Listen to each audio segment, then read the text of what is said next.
Welcome to our executive interview series at CyberTalks presented by CyberScoop. I'm Wyatt Cash, and we're here with Marcos Rogers, area leader for national security and defense at Cisco. Marcos, thank you so much for joining us. Yeah, thank you. It's great to be here.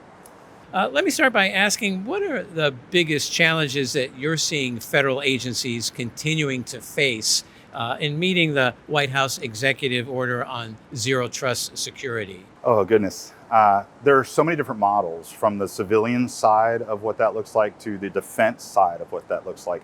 What we're finding is zero trust, as we all know, it's not a product, it's a set of capabilities that fall into this. So what we're finding as some version of difficulty is like, okay, what do they have now that meets that mandate, and helping define that and map it out? And then how do we take the pieces to help fill the gaps? So that's the most difficult challenge, right? Like, hey, here's this mandate on top of us. I have so many competing requirements. I have so many things that I'm looking to do. I need your help. Where do we go from here? How do I let them know here's how we as a vendor community help in this particular tasking? And then we marry it up. So again, defining what it is specifically, and then mapping that out for them.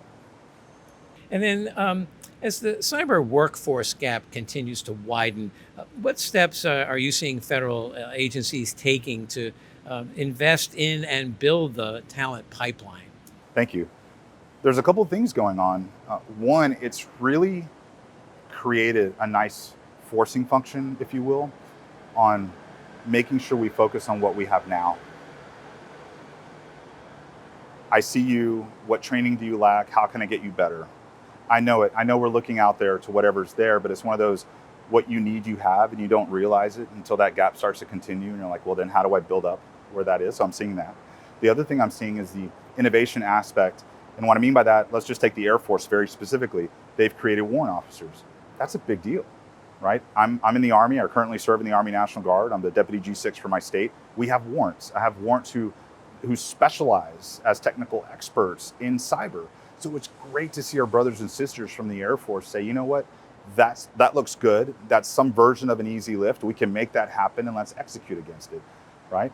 The other thing that I'm seeing out there with that gap is we keep pulling to the people. There are so many civilians that have great certifications, even without the certs, just great capabilities. They're hungry for knowledge. They're leaning in and learning, and we're saying, okay, I need you. How do we expedite your path to come work for us? Terrific.